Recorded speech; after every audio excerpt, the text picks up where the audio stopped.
Salmon තෙල් දාමුද? Salmon මේ විදිහට තෙල් දාලා බලන්න. හරි රහයි. මුලින්ම මම ලූණු ටිකක් කපලා එකතු කර ගන්නවා. ලූණු ටිකක් මං වැඩිපුර කපා ගන්නවා. මං ලොකු ලූණු ගෙඩි දෙකක් මෙතන අරගෙන තියෙනවා. මේ විදිහට මුලින්ම ලූණු ටික මම කපාගෙන ඉන්නවා. ඊට අමතරව අවුමිරිස් කරලක් මේ විදිහට කපාගෙන එකතු කර ගන්නවා. තව කොච්චි කරල් 4-5ක් මම මේ වෙලාවේ එකතු කරගන්නවා. මේකේ සැර වැඩි කරගන්න තමයි මම කොච්චි කරල් ටිකක් එකතු කරන්නේ. කොච්චි ටිකක් එකතු කරාම මේකේ වෙනස්ම රසක් තමයි එන්නේ.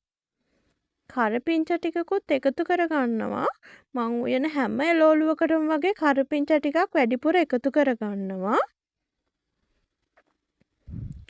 ඊට අමතරව සුදු ලූණු ටික මං මේ විදිහට කොටලා තමයි එකතු කරගන්නේ. මෙතන මං සුදු ලූණු ටික පොතු පිටින්ම කොටලා අරගන්නවා.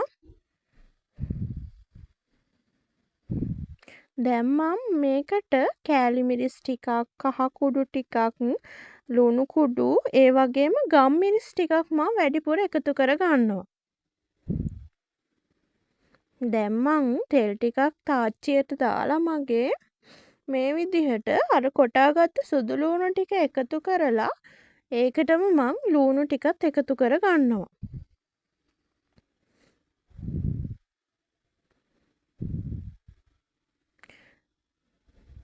මේ විදිහට මං දැන් මේකට වතුර ටිකකුත් එකතු කර ගන්නවා ලූණු ටිකක් තැම්බෙන්න.